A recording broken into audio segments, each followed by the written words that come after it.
রাজ্যে রাম নবমী করতে গেলেও কোর্টে দৌড়তে হয়, সরস্বতী পুজো করতে গেলেও কোর্টে দৌড়তে হয়, দুর্গাপুজো করতে গেলেও কোর্টে দৌড়তে হয়। কারণ এই রাজ্যের কোথাও তোষণের বড় প্রয়োজনীয়তা আছে।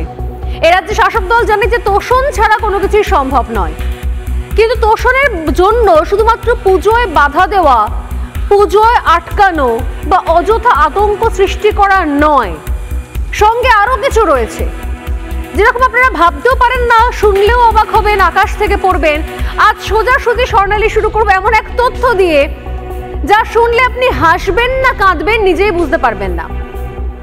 রাম কারো একার নয়, কোনো ধর্ম কারোর একার নয়, কেউ কোনো ধর্মের ঠেকা নিয়ে একা বসে নেই, কেউ কোনো পুজোর ঠেকা নিয়ে একা বসে নেই। আমি প্রায় প্রতিদিনই বলি, কোনো তৃণমূল কংগ্রেসের নেতা মন্ত্রী যদি দুর্গাপুজো করেন বা প্রচুর নেতা মন্ত্রী যদি পাড়ায় পাড়ায় দুর্গাপুজো করেন, তাহলেও মা দুর্গা তৃণমূলের হয়ে যায় না। ঠিক যেরকম যদি অন্য কোনো রাজনৈতিক দল রাম নবমীর মিছিল বার করে, তাহলে রাম সেই রাজনৈতিক দলের হয়ে যায় না।